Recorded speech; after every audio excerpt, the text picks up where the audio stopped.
Thank you very much, Madam Moderator. And indeed, thank you very much for inviting me to be part of a celebration, of course, for me to you here. So, Excellencies, colleagues, friends, indeed, as already expressed, I think, very eloquently by Ilse, aging is an expression of one of humanity's greatest success stories. A century ago, global life expectancy was around 35 years. Today, it has more than doubled, and to over 73 years, and continues rising. In many countries, children born today can expect to live into their 90s, and some researchers suggest that 100-year life may soon be the norm rather than exception. By 2030, 1 in 6 people worldwide will be over 60. By 2050, there will be 1.5 billion people aged 65 and above, and the number of people aged 80 and over will more than triple, reaching over 426 million by mid-century. So when Alejandro said that people not just exist, I think this is very important to realize. It's not just about existing of older people. This is actually growing and very important part of our society. And indeed, I think one thing that we're learning through the lives we go is like with that's part of the actually society that we all aspire to reach. You know, so I think this definitely apply to all of us. But the real question is not how long we live, it's how well we live. Extending lifespan means little if we don't also extend health span, the years of healthy, meaningful, and productive life. Digital technologies are essential to this. If designed inclusively, they can help older people stay connected, manage health, pursue lifelong learning, and continue contributing to society. Technology can transform aging from a challenge into longevity dividend. Yet too often, barriers stand in this way. Complicated interfaces, unaffordable devices, lack of digital literacy, and fear of scams and abuse. This is why inclusion must be built in from the start. At ATU, we are helping make this happen. Our standards work may sound very technical, and there's lots of numbers sometimes you can hear, you know, like when we describe our standards and recommendations, but it's about making technology easier, safer, and healthier to people as they age. For example, we promote clear menus, larger text, and simpler navigation on phones and apps so nobody is excluded by design. We ensure that telehealth platforms can be used easily by people with age-related impairments. We help make wearables and connected health devices like fitness trackers or blood pressure monitors work seamlessly together so older adults can manage their health with confidence. And we even have global guidance of safe listening, helping protect hearing, which is vital for staying socially connected and independent. We have also made digital inclusion of older persons a global priority. In 2022, ITU dedicated World Telecommunication Information Society Day, and actually through that the whole year, that was our theme of the year, to digital technologies for older persons and healthy aging. With input from the World Health Organization, we published Aging in a Digital World, from vulnerable to valuable, offering practical strategies for governments and industry. Our work on digital skills, accessible design, and online safety continues to expand because empowerment is not just about connectivity, but about confidence and trust. Above all, we must involve older people themselves as co-creators, shaping intuitive, affordable, and safe solutions that meet their real needs. This year's International Day of Older Persons also comes in a landmark moment. In April, the Human Rights Council, as was very well explained by Ilse, adopted Resolution 58/13, launching a formal process towards a new International Convention on the Rights of Older Persons. This is a historic step in affirming older persons as full rights holders and in ensuring that dignity, equity, and inclusion extend across the entire course of life. Colleagues, as we mark International Day of Older Persons on 1st of October, let us remember the true measure of progress is not simply in adding years to life, but adding life to these years. Thank you very much. Thank you very much. I know that you have to leave. The question is, do you have to leave now? Or you have a little bit. So may I ask if anybody has a question for you? If anybody has a question for the Deputy Secretary General, this is the moment, because I know he has another engagement and he will have to leave us. But I would like to ask you how we look very much forward for the engagement of all UN agencies in the process of the Intergovernmental Working Group. And really, there are a lot of synergies with ITU. So do you have an idea how do we envisage the participation of the ITU in the working group?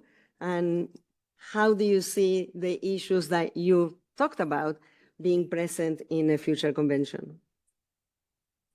So thank you very much, Margarita. And indeed, I think the very important thing is, as we see about empowerment and full participation of the aging population in the work, in the life of the world, in everyday life, I think we cannot imagine that without the digital technologies. So I think digital empowerment is should be a key element of any empowerment framework in this regard, making sure that persons can not only live healthy life, but can live independent life and can live and also have retain the full social network and social connections as well. And I think this is, for us in this way, this recognition of digital technologies is very important. And we really hope that the new instrument will have the recognition to that. Of course, then where the rubber hits the road is the implementation. I think that's where policies and high-level statements need to be translated into actual technologies that enable older persons to be fully included. And that's where I think our dual role of ITU as the UN United Nations agency, but also as a standard development organization, it really becomes crucial in this regard, because I think that's where, through the technical standards, these policy aspirations can become technologies that we can use every day.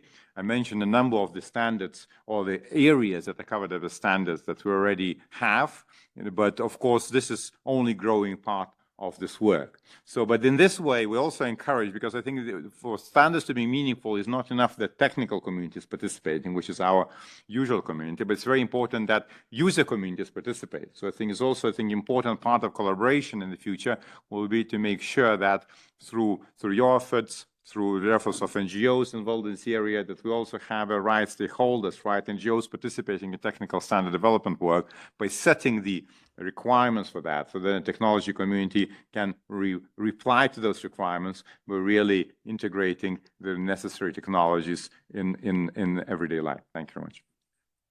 Thank you. And of course, we will look for ITU as well to help accelerate the access of older persons also in remote areas or those who do not have access. Thank you.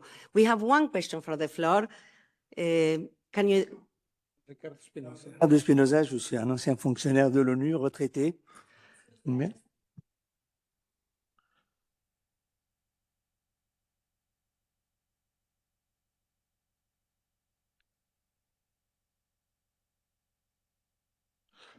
Thank you, Madam Chair. Ricardo Espinosa. Microphone, please. Microphone, please. I'm a retired UN officer, and I'm working for the International Association of Human Rights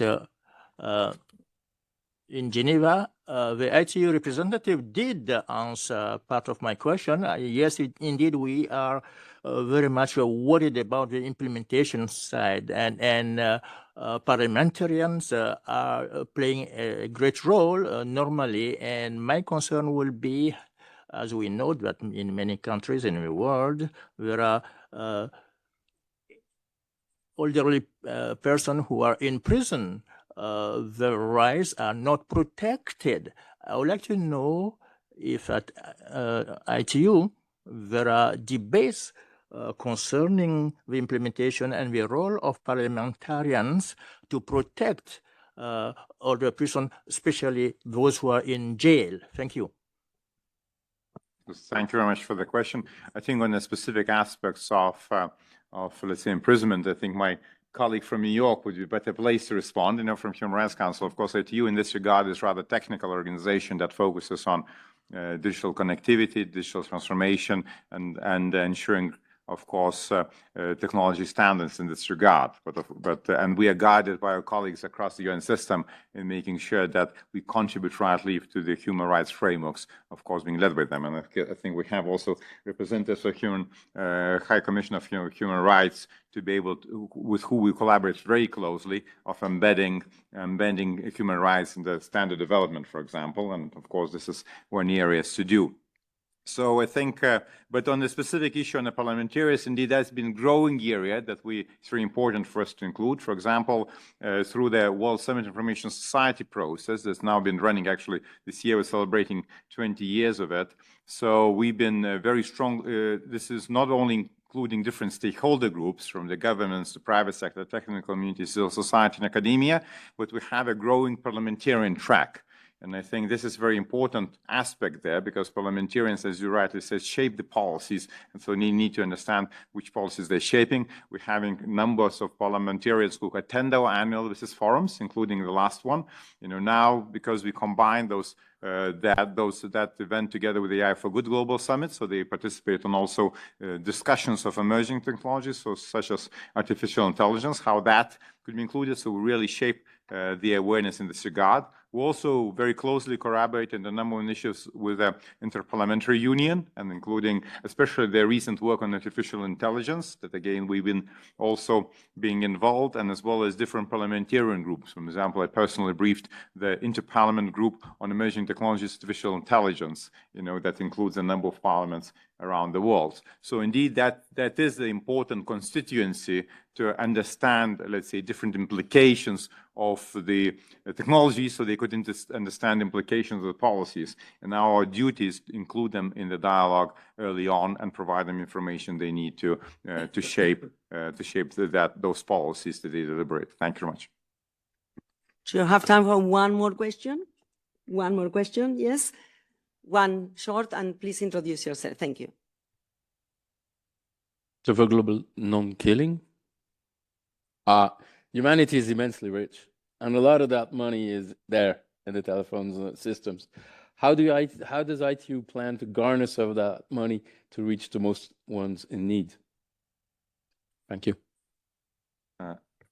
I love that question because it's actually, we are having it gives me opportunity to brag about some of the things we've been doing recently. So especially on digital infrastructure, so there are two tracks, digital infrastructure investment and device affordability, so these are closely related.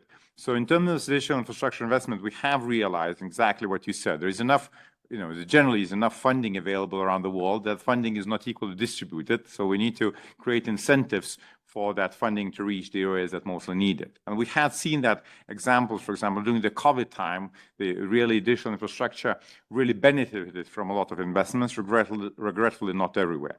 So with this in mind, now 2 years ago we launched what we call Digital Infrastructure Investment Initiative, together with the 7 development finance institutions, or multinational development banks, including World Bank, African Development Bank, Inter-America's Development Bank, and so on, EBRD. With the idea that we need to bring policy side and enabling side that the ITU actually specializes in, and the money side that the DFIs are specializing in, and help governments and private sector to understand each other better. So for the governments to create the rightful conditions for the private sector to channel that funds. That's also was with the understanding that none of the, even the best funded public sector finance institutions will not have enough money to fund the infrastructure needs. Actually, in those infrastructure needs, we assess about 1.6 trillion by 2030 to reach everyone around the world. And if you add additional softer parts, which you call regulatory, skill development, policy aspects, that rises around 2.8 billion. We have a recent study called Connecting Humanity that outlines those numbers. With at the most recent Financing for Development conference in Seville, together with UNCTAD, we launched what is called Digital Infrastructure Investment Catalyzer, to actually with the 3 pillars: data and monitoring, capacity building and matchmaking, to now build on their assessment and general initiative with the actual tools to help governments to attract investment and to help investors to find the governments and find the projects that are really eager to invest, and to ensure that there's actually good understanding within those communities. Because we again feel, and was actually just yesterday we spoke at the side event of UN General Assembly on exactly that purpose, where there was a strong consensus. There's a lot of money in the markets, but that money needs to be rightfully channeled. And finally is, of course, we're working also with the operators very strongly in what is called device affordability, so making sure that those devices that we all use are more affordable. There's an initiative by Mobile Operator Association, GSMA, specifically targeting that and trying to lower the cost of devices. ITU is strongly partnering in this. Part of that is about working with the vendors and operators, but part of that is again working with the governments to make sure that the digital industry is not just considered as a source of revenues through taxation, import duties, and others, but also source of enablement. So these are some of the areas we work on. Thank you very much.